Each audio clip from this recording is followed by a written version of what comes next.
Ammallee waan namoota keenya Keeniyaa keessatti wareegame hedduu isin kaasitti akirames awwaaltanii biyya ergamus ergitan. Yeroo jeneraal Waaqoo eessa jirtan? Rabbi isaanitti araara. Yaadadhaan yeroo sanitti ofiisni abaawoon hojjetaa Nairoobitti karaa naannawa Ungumoo sanii nama akkuma isin jedhu nama sadiitti kaachitti ramadamee jedhe. Dhageenye akka Waaqoo kalee seenee bakka isteeshina poolisaa Mandeeratti halkanuma san jala dhuftee wayyaaniin wanni itti darbitee waan dhoohu kana itti darbiteetiin namni irraa mataa'ee kun fidan jedhanii warri chaartii tokko fidee nama gara sadii achi fidee Tasfaayee waliin deemnee inni kun ganda akka malee beeka. Tasfaayeen kun likki malee bakka cufa deema argine osoo barbaannu argine bakka wanni bakka itti chaarchiin nama isii qubsiiftutti achitti argine. Dhiigallee hatta wayaa irraan dhiine hatta harkaa mataa wanni jedhe shaatillee irraan jijjiirre dhiiga isaaniillee akkasumatti jirani. Gaafa jalqaba Keeniyaa seenan moo? Seenanii guyyaa lammaffaati. Karaa Mandeeratiin seenanii amma waan jenneen ganama wayaallee isinii finnee dhufnaa jenneeni biraa deemne dhagayanii namni asitti argee dhageenyaan halkanuma san guuranii Malindiitti banne maraffaa bakkatee Waaqoo yoosuma achi maraffaa geessan bakka amma Malindii san. Kaambii isaanii takka. Ijoolleen wayitee yoo wayaa wayiilee qabannee yoo nu dhufnu deemanii jiranii nuun jedhanii. An amma haajaa alaa keessatti Xaaha Abdiiti. Xaaha Abdiitti itti gaafatama waa'ee dantaa alaati itti bilbilee.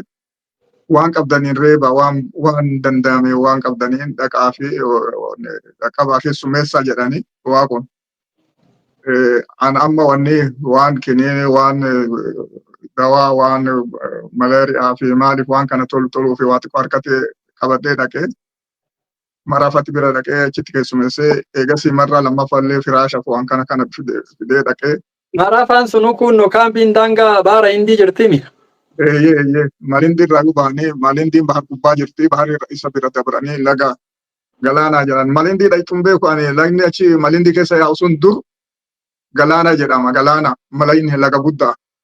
Laga guddaa bishaan wani maanyatti maanya jechuun bahar jedha baharitti yaa'u maanyatti yaa'u sun maqaan isaa galaanaa ture. Malindii keessa magaalaa keessa baha tarafa gara bitaatiin isa gara kaabaatiin. Isa san maqaan isaa galaanaa ture irraa jijjiiranii sabaakii jetteen Swahiliin. Waan biyyas dhufee jijjiiran maqaa irraa jijjiiranii. Achirraa biyya ormaa achirraa qabeetiin haga wanni itti laamotti jittuu san qubatan taphaan warri ormaati hatta baharillee irraa. Akkaataa isaan itti biyyanatti akiraman irraa waan tokko nama qaamaan as jirtan na fakkaata wayitasan. Achi yeroo dhibillee nama garaa bira geessaa ture nama garii achitti bira geessee Dr. Gunar jedhanii abbaa gadaati jedhanii kan Jarmanii jedhan beekamaadha waa'ee Oromoo Awurooppaa cufa keessa deemee isa barsiisa. Dr. Robert Truman kan jedhan kana? Lakki isaa miti. Dr. Gunar jedham Gunar. Turoon wanni bakka cufa deddeemaa wanni jedhaa isaan argee koralleetti illee irratti arge ani Jarmanillee dhaqee ture kora argee isaa miti inni kun Gunar jedhama. Waliin deemee isaa fi Dr. Taaddasaa isaan lamaanillee Waaqoo bira geessee ture yeroo tokko. Karaa soomana ture soomana keessa ani halkanillee fuuldurallee argannee aduun hedduu ho'itu gama sanii dadhabnaan sooma. Taaddasaa waan naan jedhen maal namni soomni karaa yoo deeman namni hayyama hin jiraamii naan jedhe jedheen achi deemee wanni waan akka wanni fakkaatu tokko waan kana naaf fidee. Ana kan nyaatu ana arge Dr. Gunar duraan dhaabbannee turre bakka Kiliifii jedhani Kiliifii magaalaa Kiliifii jedhan argituun beeku ani baharirra. Argeera Kiliifii. Asitti bakka kanatti amma yoon arge rifate sooma hiite naan jedhe Gunariin kun sooma hiite. Afaan keenyallee xiqqoon dubbata sooma hiite irrifadhee miti ani lachumatti namaa eegas. Inni kun dur taa'ee biyya teenya akka soomatti jabeessitu beeka. Gunariin kun. Gunarii jedhan bar nama manguddoo isaanii nama onneedha isa kanarraa achi geessaa ture. Gaafa amma deebinu Dr. Gunarii fi Dr. Taaddasaa waliin halkan hoteela wayita bulle waan jedheen kun kiiloomeetira maayilii 16 gara Mombaasaa. Dr. Taaddasaa eebbaa kana Dr. Taaddasaan moo Dr. Taaddasaa? Dr. Eebbaa Dr. Fidoo. Amma halkan waan jedheen kun amma yoo bor karaa kana Mombaasatti yeroo deebinu karaa kana deemu kanatti asirra maayilii 16 bakka Gedoo jedhamtu jira jedheen gedoon kun muuziyamii beekamaadha. Gede jedhanii gede. Gede dhaqee san jennaan irra baanaa jedheen jedhanii taksii fudhannee dhaqne. Jechuun gaafa kana fa'aa san waan achitti tahee wanni jira bakka gedee san yoo dhufnee baarkidii dhaabbanne in qarqaara ta'a jechuun nama keenya hubachiisuuf bakka sani. Fuula keessa nu bahee namni nama dhiheessu you are welcome jedhee gaallaa bineensaan jalqabe. Gaallaa bineensa kun kaaba Itoophiyaa fi Somaalee irraa dhufan jedha. Sanuu kaaba kibballee miti bar. Kaaba Itoophiyaatii fi kibba wanni maali kaaba Somaalee fi Itoophiyaa irraa dhufee asitti badii isaan raawwatan arguuf jiraatan gaallaa jedhe. Dr. Taaddasaan if arguu to'achuu dadhabee loleen sila namichi waa hedduu jechuuf deema. Sila waa hedduu jechuuf deema namoonni hanqanne akkami akkana jetta akkana kijibta. Gedeon kana godheef abbaa duulaa ture namni sun maqaa namaatii barra abbaa waraanati Gedeon nama ormaati. Namni kun ijoollee baqaa keessaa ijoollee tika keessaa afaan ukkaamsanii fuudhanii gurguran ifatee aaree akkas godhee jedhanii maaliif akkana jedhu. Lolli inni geggeessu warra adii walii wal loleemi. Warra wanniiti warra amma wanni shi'aa tana taateef wanni taateen beeku gandi suni bara ijaarsa isaatu ajabasi ajjeesaa bara ajabasi ajjeesaa. Ani yaa viidiyoo san daawwataa ture dhiyoo tana bakka salaataa masjiida waan cufa akka itti bakka teessumaa bakka dubartoota. Kootiin isaa maal fakkaata waan dhibiiti bara kana beektaa dogoggora guddatu argamee ture maqaa islaamaatiin hedduutu badaa ture. Achi keessatti dhimma bahaa ture hattuulleen uumamaa arabni hojjetu kan amma maaliif jiran uummata keenya maal godhan biyya arabaatti dubartii. Yaa inni wanni gedeen kun wanni inni irratti lola san geggeesse warra ukkaamsee daa'imman namaa fuudhee gurguratu.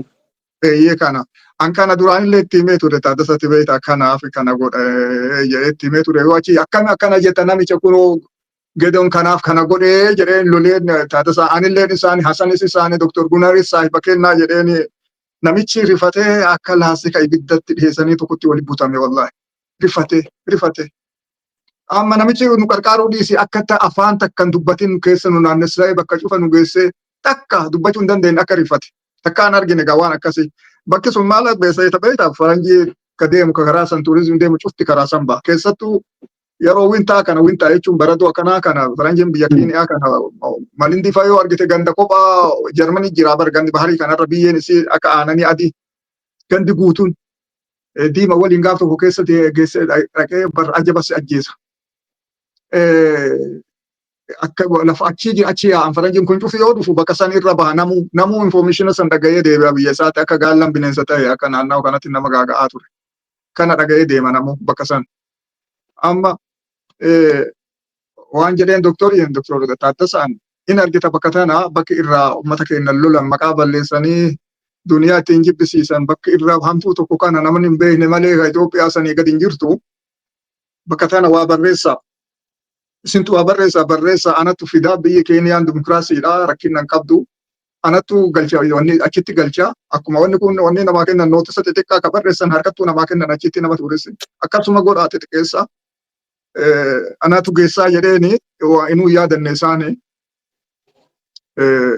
sanuu namni yaadanne ijoollee ormallee ka arga itti himaa ture bakka san barreessaa waa kaayaa bakka san nurraa sirreessaa bakki sun bakki irraa nu lolan irraa hamtuuti bakka propagandaan hamtuun irraa deemu jechaanii ture. Ayyaa achi keenya sagantaan keenya dheerata waan ta'eef tanallee asumaan keessaa baana.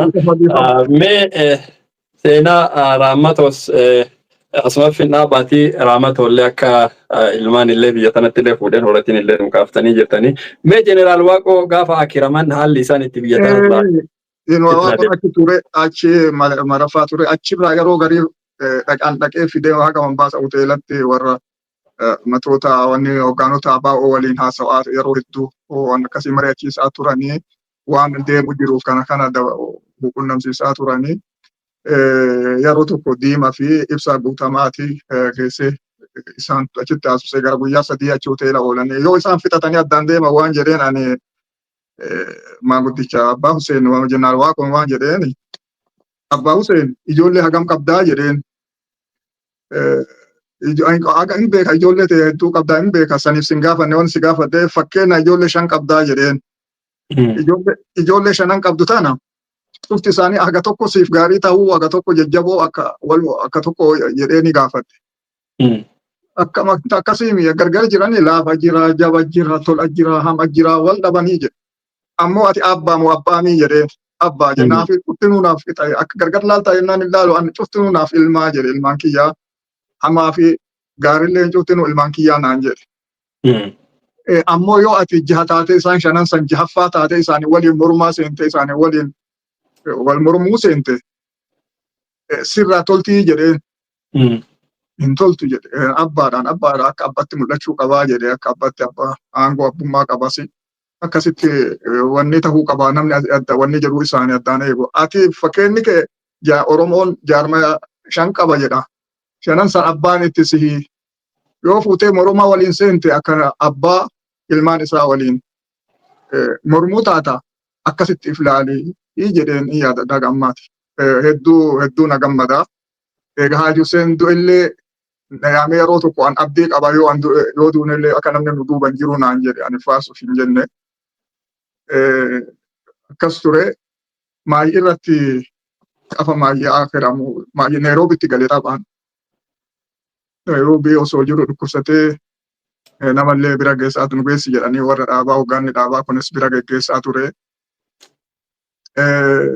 Amma hospitaala ka ture kana warri firaaf kun dadhaban wanni isaa bahii injifattee nu qarqaaraa jedhanii uummata keenyatti himanii keessattuu uummata Arsiitiin nu qarqaaraa jedhanii jennaan amma wal ga'anii waan wayyaa horii wayyaa buusanii inni nu hin turre hedduu yoosuma akiramee gaafa duran isaa akka gaariitti geggeessinee biyyatti galchinee ana wayitayde akirame natti dhufanii imbaasii Itoophiyaa keessaa nama beektaa jennaan hin beeku hin dhaqnaa jedheeni waan fedhe haa ta'uuti hin dhaqnaa jenneen ana faan nama achitti barbaadamu amoon dhaqaa jedheen walii gallee jaarsa tokko jira biyya Kanadaa tana jira waldee jennaani abbaa waldee jedhanii duruu hedduu achi waliin ture nama maanguddoo nama kabajaati isa fa'aa ijoollee amma namaan gaa jirtu tana fa'aa eenyu Arusii jedhan kana Abdullahi. Arusii kana fa'aa bakka takkatti dhaabbatu mara tolgeennee hin dhayna jennee walii gallee mana dhaqee wayaa jijjiiradhu naan jedhanii dhaqee mana dhaqee jijjiiradhu jedhe isaan edaa ifirraan hambisuuf duraanuu isaan dhaqanii nadhiisanii dhaqaan isaan eegaa ture nadhiisanii dhaqanii dhaynaan ambaasadarri hin turre wanni isaatu sekretariyaat ture akkamitti jira ajajetanii du'allee biyyatti galuu dhoorgitan nuun jechuu feetanii paaspoortee fi wanni qophaa qopheeffadha suura fi waan galchitanii tikeetii qabdu jennaan hin qabna jennaan haya suura isaatii fi ka maatii isaa guutuu suura isaa fidaa paaspoortee nutu kenna biyyatti galchaa jedhe.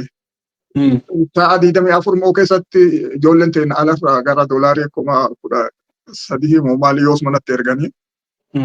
Waan san paaspoortii illee bahee na bira ture dokumentiin guyyaa bahu ofirraa kennee akkasitti galee nu ifii galchineen beeknaa yoo isaan qilleensa irratti bahanii jedhan xayyaaraan simatan karatti xayyaara lolaatiin simatee mallasi akkasiin galee waaqa.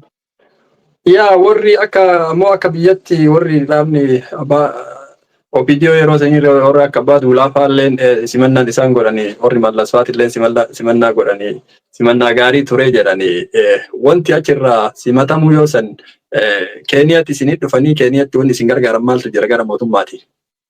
Akkittiin paaspoortii nuu kennanii hin galchee dandeettu tikeetii isaa maatii isaa dandeettu suuraa isaaniif fidaa paaspoortii isinii kennina jedhanii akkasumatti paaspoortii kennaniif maatii isaati nama keessummaa akka isa laaluu dhufeettu jira maanguddoon tokko ba'anii sodaadhaa waliin deemu jennaan deeme waliin jedhanii malee wanni tokko qooda fudhatan hatta waan namni hin fudhata ka deemellee jaarsi tokko wama fedhellee haa ta'uti inni ka du'ellee walumaan du'a jedheetiin deeme malee namni hin simatan jedhee yaade tokko hin jiru maaliif wanni tokko Itoophiyaa kanatti dabalata hin jiru galchuuf uummatuma keenya galchee ammoo osoo xayyaaraan qilleensa keessa jirtu xayyaaraan simatan xayyaaraa lolaat kanaan simatanii waan ta'e dhageettan isinuu akka gaariitti achillee irraa helikooppitariin isaa maatii isaallee haga madda walaabuu galchanii. Ammallee nam tokko nama kana bahee dabre wayitasan illee asoo jirtan geerraraa kenna artiist Umar Suleeman fa'aa wal qunnamtanii namni sun fa'aa yeroo karaa kana dabru haalli isaa akkam ture. Umar Sulaiman yeroo anaaf an kophaa akka mana hidhaa namatti hin bahin jedhanii namatti mul'achuu hin dandeenye kan hedduu dhiibban jiru keessa dhufee isallee dhufnaan mooraa bakka wanni kaayanii osoo har'a boru jedhu ata gaafa deemullee imbaasii irraa hatta achitti na arginaan jedhe bakka imbaasii Norwee akkas sanillee arguu hin dandeenye qaamaan hin argine ammoo quba qaba. Inni akkuma dhufeenuu wanni kaambii wanni galchan bakka itti warra maali nagaa jedhanii achitti galchanii. Bakka protection jechuudha. Achi galee waliin yaa wanni kana hunda akkana isin gaafadhu sheeka kiyya dhugaa dubbachuuf seenaa keessa lafa kana yoo dhageenyu namni waallee barreessuu dhabu hawaasni keenya kun afaanii waa walii dabarsuu kana hin qusatu wanti silfa tana godhaa turte nama hedduu dildilaa fi da'oo taatanii haga qabsaa'ota matootii qabsaa'ota uummata kennaa qofa osoo hin taane hawaasa cufa isa baadhattanii akka waan hedduu godhaa turtanii wallaahi rabbi jazaa isin haa kafalu. Akkasuma warri isinirraa hafellee namuu tartiibuma walirraa fuudhee humna isaatiin rakkoo uummataa baadhataatuma har'aan gahee jira. Kanaaf rabbi jazaa isin haa kafalu galatooma jedha. Ammas waan seenaa nama guddaa tokko qaqaataa nama guddaa seenaa isaanii keessatti illee isin qooda guddaa fudhattanii jirtan. Haji Hussein Suraa kitaaba Said Muhammad Ali barreesse. Qooda Haji Hussein Suraa qabsoo Oromoo keessatti jedha. Akkasumatti qabsaa'aa seenaan dagattee jedha kitaabni kun. Kitaaba kana waan isaan barreessanillee kitaaba afaan Arabaatiin isaan barreessan namni afaan Oromootitti jijjiires akka isin ta'e kitaaba kana keessatti argee jira. Mee Haji Husseiniin wajjin turtii akkamii turtan? Haji Husseiniin akkamitti jettanne? Haji Hussein Suraa. Haji Hussein Suraa ani akka abbaaf ilmatti akkasitti ilaalaa ture akkasumatti na ilaalaa ture an akka abbaa kiyyatti an abbaa kiyyaan argine ijoollummaan biraa deeme gaafa umriin kiyya xiqqaa abbaa kiyya addaan bahee eegasi akka abbaa kiyyatti ilaalaa ture akkasuma na ilaalaa fakkeenya Haji Hussein Suraa halkan du'u wanni kanatti ragaa halkan inni du'u san halkan galgala haadha tiyya duutee ganama natti himuuf nama walitti yaamee ture inni du'a haadha tiyyaa natti himuuf. Kan tan du'e takkallee haadha tiyya takkallee taasisaa na hin goone wanni hin jenne akka isaaf rifadhe jechuun kun ummata sun haadha tiyya. Isaanii ganama du'a haadha teessanii isinitti himuuf nama waliin baasan isaan edana halkan kana du'anii.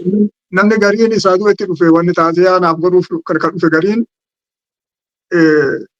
wanni ana taasisaa naaf godhu haadha tiyyaa godhuu dhufeetiin isa ka du'etti dhufanne jechuu kiyya kana jechuun kana yaadachiisuuf sadarkaan itti ilaaluuf jedhe Haji Hussein eega du'ellee manaamatti illee hatta argee ture ilmaan tiyya jahannaan jedhe mana kiyya kan sirrii miti dalawa gaariin qabu mana maalii malee naan jedhee kana ijoollee tiyya jahan amaana naan jedhe argee bakka wahii inni agarsiisee ture jechuun manaamaa bar manaamni kunis ayatu min ayatillah. Meeshaa isaa kabadee ka barbaadu argee bakka wahii seennee meeshaa wahii argine achi seenuuf harka qabee na deebiseef na duubatti hafe naan jedhu waan akkasii fa'aa argaa ture gaafa inni du'e. Haji Hussein itti deebi'aa sun amma wanni maaf yaada haqa hiriira keenya jechuuf kaasee hiriira isaa wajjii qabu jechuu eega du'ellee jechuu kiyyaaf jedhee hiriira isaa wajjii qabu hin dagannee hagaadhaan kanaa yeroo wanni jedha irraa hin cinne nasbeen tiyya keessa jechuun namni qaaman du'a malee nasbeen namaa hima jirti. Ani Haji Hussein osoo ijoollummaan abbaa kiyyarraa dhagaye waa isaanii biyya teenya ganda kiyya addaa tarree ka dhihoo jedhe san dur bishaan guddaa jira ka burqu bishaan guddaa amma sunoo ka biyyi guutuun obaafattu bunaa fi kana ture duri amma balleessanii caatitti deebisan jedhanii namni illee achirra qubsiisan jedhan durin eegan gaara bishaan ba'usan ittiin bobbaasan waa tokko muka irraa muran dur wattamaan guddoo durii amma ammoo dhaqanii achirratti qubsiisanii nama bishaan sunis xiqqaate jedhanii bishaan sun dur ummataaf qoodama sa'aatiin qoodama namu qabaa guyyaan lama kaa warra mootummaati kaa alga waraash jedhanii hudaada mangistii jedhanii achi torbaanitti guyyaa lama khamsaaf jum'ata kaa warra mootummaati kaa alga waraash jedhanii alga waraash ilma Haayile Sillaaseetiin ka isaati achi bishaan kun isaa kana hudaada mangistii jedhanii ni beekama amma alga waraash sanii Haji Hussein gaafa san isattu bitee biyya teenya keessaa kun hooti naftanyaa baasuu hedaa jedhee abbaa kiyya dubbatu fi dhagayaan jalqaba Haji Hussein dhaga'uu kiyya jalqaba. Gara gosummaatti illee walitti gosa teenyatti deebi'anii jechuun suraadha suraan daawwi. kana awwala jalqabu kiyya kana gaafa biyyaa deemnu ne dura bahanii gara ji'a takka illee ta'u biyyarraa faana isaaniirra Somaalee dhaqee akka gaafa sirraa qabee takkaa irraa fagaadhee hin beeku.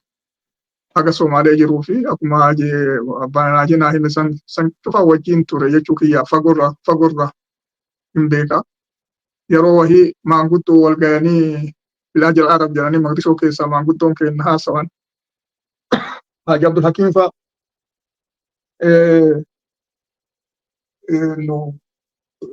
maanguddoo hedduutu ture ka warra gala Haaji Qeebaloo, Haaji Umar Qeebaloo fa'a. Asii Umar Qeebaloo dura galee na fakkaata ammoo maanguddoon kun wal geettee haasoftuu yoo haasawan kana hayyuuse waa'ee siyaasaa kanaaf walitti qabee haasawa jedhanii kan biran turreen dhaga'ee amma Haaji Abdul Kariim Haaji Abdul Hakiim Haaji Walee ka'ee dhaqee kabalee jedhan yaadattu hin tahiniif hayyuuseen kabalee utaalee achi deebi'ee amma narraa qabaa jedha. Haalan aduwwummaa fi diinummaa fi siyaasatti illee wal lolaan turre jechuudha dammaqaa turan yeroo san keessatti illee haa siyaasaa amma wal ajjeesuuf deemaa bari ija walitti diimese. Kana eegganatu ta'ee ka'ee amma narraa qabaa jedha. Amma narraa qabaa jedha. Haaji Abdul Hakiim Haaji Walee dhageette sa'aatiin hoo. Walee Haaji Abdul Hakiim jedhanii jechuun akkasitti jechuun san irraa baradde jechuudha yeroo sanitti jechuun siyaasaatti illee dammaqaa maal garsiisa kuni ilaalcha akka ilaalcha walii kabajaa qabu. San mul'isa. Haaji Hussein gaafa sirraa qabee inni biyya Arabaa bahee ofiisa banee ani tureen Moqdishootti dhaqaa ture ani waan kana irraan beeku waan daa'imaa nama baadiyyaatti ture jechuu kiyya magaalaa wahiituun biyya ta'e magaalaa illee baadiyyaama. Waan achi deemaa ture argaa ture achiin ofiisa sin dhaqa yeroo hedduu ammoo maalii siyaasaa yeroo sanitti hin beeku ammoo wanni takkitti waan uummata kiyyaa ta'uu hin beeka. Maqaan Oromoo jedhanis hin turre dur gaallatu ture. Gaallaa kanaa gaallessu gaalluma sanuu fala feete ta'ee ture suma sana jabeessufu isa ture reediyoo Moqdishoolleen kan dabarsuun afaan gaallaa jedha. Achiin dura wanni dhibuutii ture. Kanaaf eegas Kiiniyaatti walitti deebine Haaji Hussein zamana dheeraa booda 70 wayii keessa akka gargar onni baane amma achitti waga jiru Jooharitti akkuma jedhe magaalaa Joohari sanitti galee achi walitti deebi'uuf 77 akka biyya alaa kanatti 1977 Soomaaleen biyya seentee lola guddaa ture. Karaa Sudaan irra bahee dhufee namni inni Kiiniyaa beeku ana qopha ture. Ani illee nama iskaabulaa nama dardaraa mana hin qabne illee mana kopha hin qabne illee waan ta'eef guyyaa lama na barbaadee osoo gaafatu uummata nama Booranaati akkas gaafatu.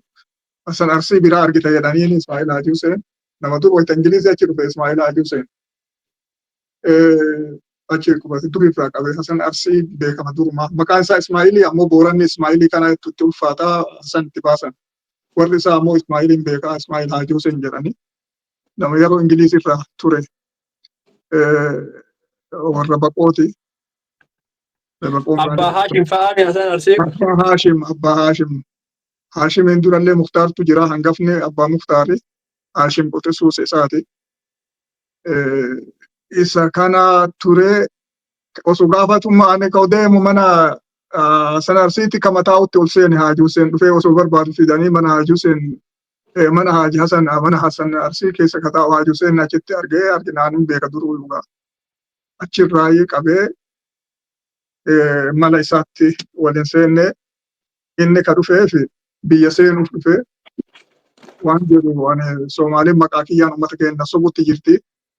Seenan na gaafataa kana ofirraa buusuuf deemee silaana ajjeesanii achitti tu'uuf deemaa jedhee seenee biyya seenee waakkachumaaf akka isaan waliin hin jirre lafa teena saamuuf Soomaaliin gootu kana akka isaan waliin hin jirre kanuma qophaa dabarsu ergaa kiyya dabarfachuuf deemaa jedhee meeshaa wahiitu hin qabu tikeetillee ka dhufaa malee ka galuun hin qabu ka deeftuu bandeebuu hin qabu tikeetillee tokko one way qopha.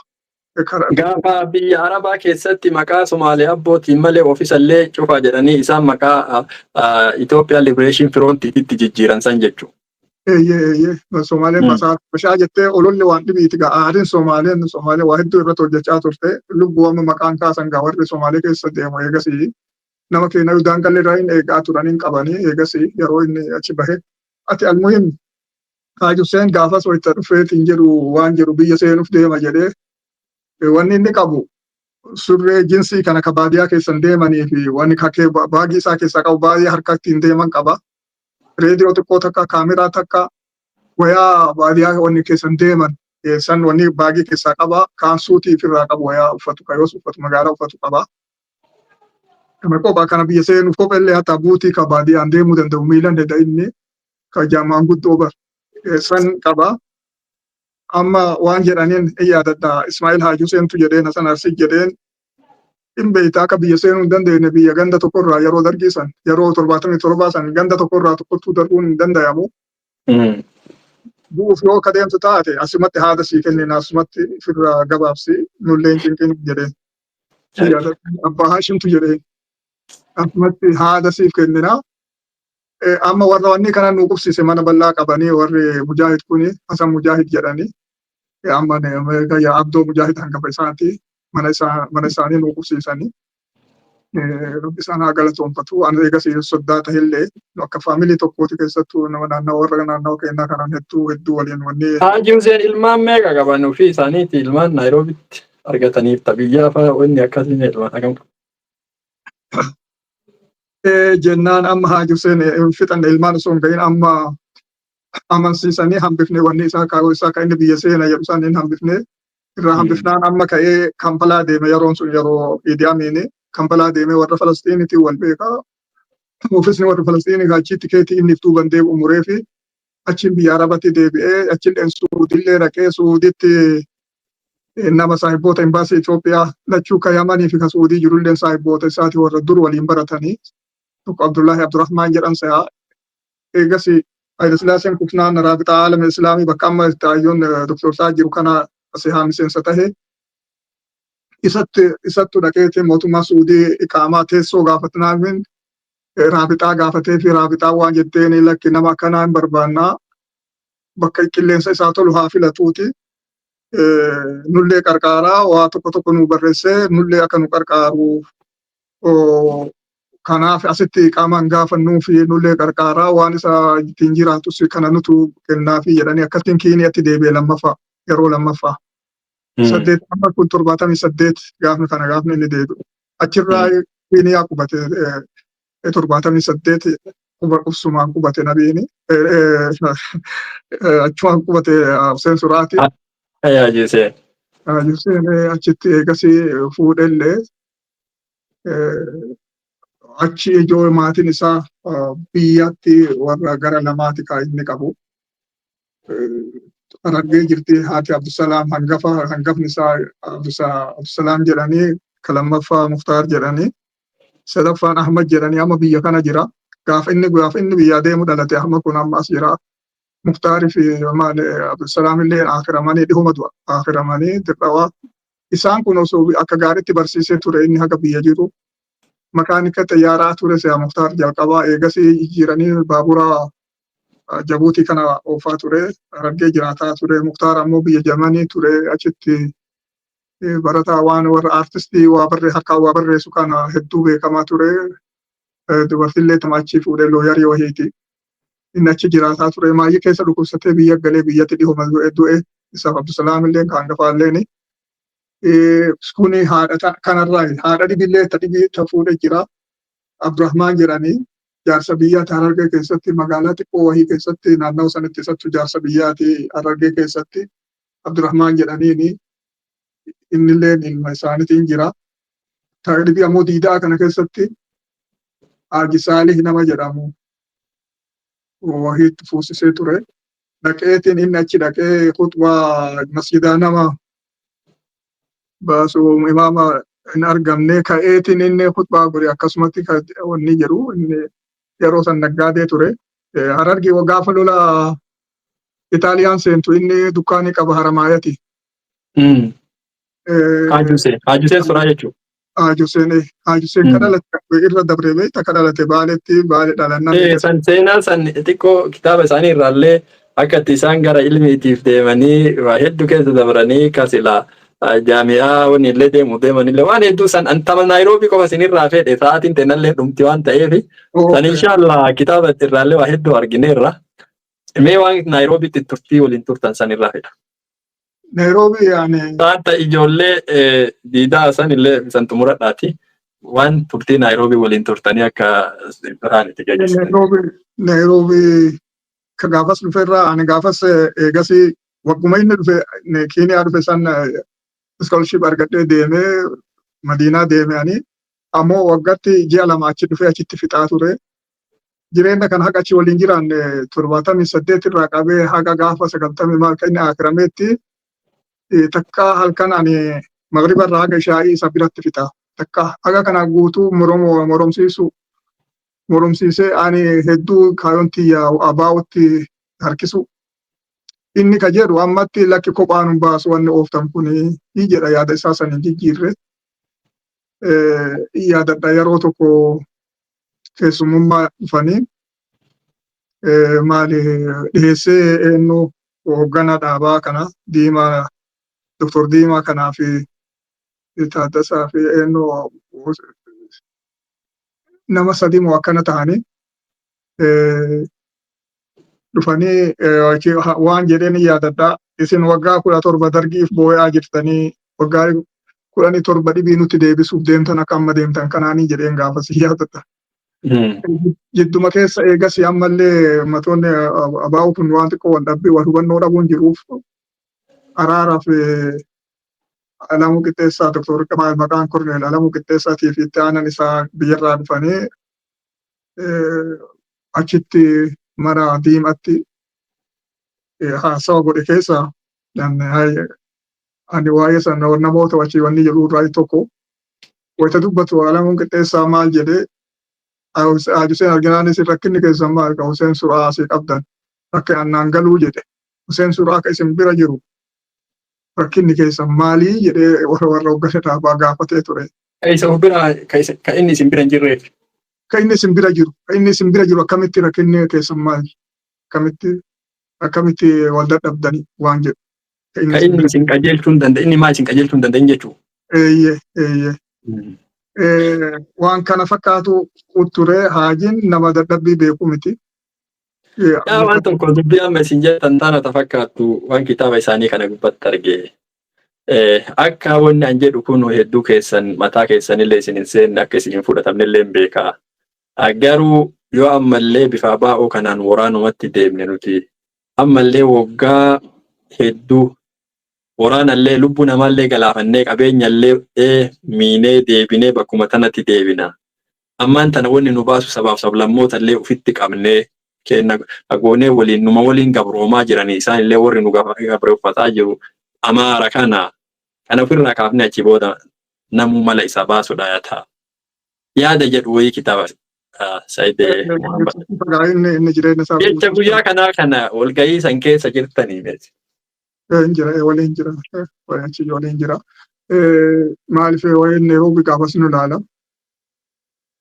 Warra achitti ramadame irraa tokko ani kana ture jireenya isaa guutuu nama dadhabuu miti. Nama ganama bahee guyyaa laaqanaaf galee mataa tumaan deemee galee Westlanditti deebi'ee hojjetee galgala sa'a 11tti galuu diriirfatee oduu dhageeffata. Masjidan hafu irra san dadhabe jedhee masjidan hafu masjida waldaa sana achitti salaata. Nama dadhabbii waan jedhe ammoo waan mana keessaa kana isa hojjeta waan cufa waan amma dariishatti waan hidhan kana maali waan barbaachisu suutii isallee ifumaa hodhata inni suutii waan uffatullee ifumaa hodhata. Electricity waan mana keessaa ifaaf waan kana cufa fi hojjeta mana isaa keessaa wanni hin fidan namni alaan dhufeen hojjetuu fi halkan guutuu akkasitti namni biraa rafa. Ganama inni deemee bakka hojii san deemaa raabitaa durii inni ruumii takka kennanii imbaasii keessatti achitti waa hojjeta. Eegasii ofiisa kophaa argatanii waan nama biyyaan ta'iniif hindi tokkotu itti meneejeriin isaa wanni inni itti sekreteera isaati. Eegasii yaalee bakka amma wanni san bite kan masjiidallee itti ijaaran san kan Westlandii san isa namni karaa isaatiin bitame. Eegasii masjiidallee itti ijaaran bakka sanii wanni guddoo san karaa bixaa karaa isaatiin. Inni kun Hussein kun ganda Keeniyaa ta'ee kan inni irraa waan barreessin hin jiru. Ganduma ta'eetu waan dokumentii san guutuu inni du'ee gaafa nu dhayne dokumentiin sun tokkollee hin jiru warri Swahilii kun hin dhabamsiise waan godhan hin beeku ani. ilaalcha namni gabaabatu kun wanni jedhu kun hedduu hamaa ifumaan lola silaa dokumentiin sun isaanuma nafaa. Dokumentii waan inni haga durii. Baay'ee sheekaa kiyya daqiiqaan ta'ennallee dhuma taate daqiiqa 4 wayii qabna sa'a 2 caalaa wanni kun naan eeyyamu. Mee akka isin yaadattanitti ulamaa'iin yeroo jalqabaatiif biyya keenya Makka deemanii baratanii biyya kana qubatanii hawaasa keenya ka Booranaatis haa ta'u lafa Keeniyaa kanaa ga Mombaasaatti asiin naga bakka hedduu Afrikaa kana keessa ulamaa'iin keenya barsiisaa turan. Mee nu yaadattan baroota kam keessa dhufe namni biyya kana mee isinuu kun nama 1970 yookiin 71 Keeniyaa seenuu jechuun akka lakkoofsa jalqaba Keeniyaa namni dhufe Sheekh Mutawwal jedhanii nama Wallooti. Nama Wallooti aalima guddaa beekamaadha. Hatta Madiinatti hedduu aalima beekamaadha. Sheekh Mutawwal jedhanii Gaarisaa qubate. Gaarisaa Somaaleen isarratti ijaaramte jalqaba. Warri Gaarisaa akkana utaalu kun guutuun alif jedhee isarratti diinni dhaqqabe.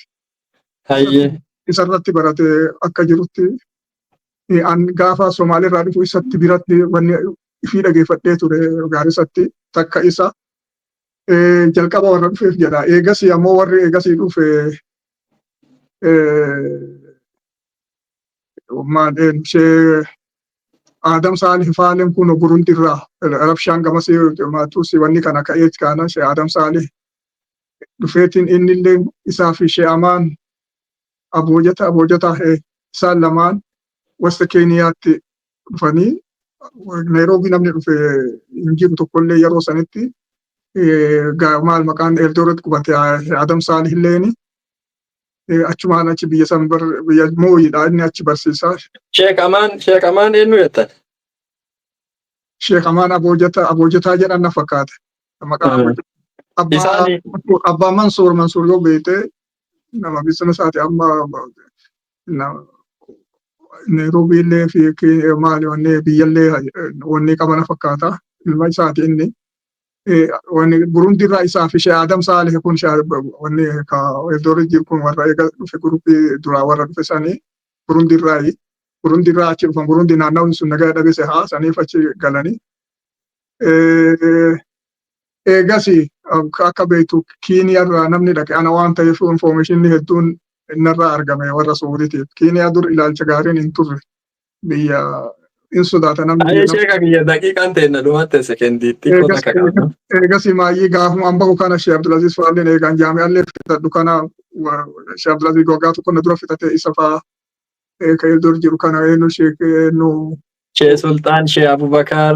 Waan kun qurubiin kun cufti gaafuma ambahu kana gaafa fitadhu gaafasuma dhufan cufti isaaniitu.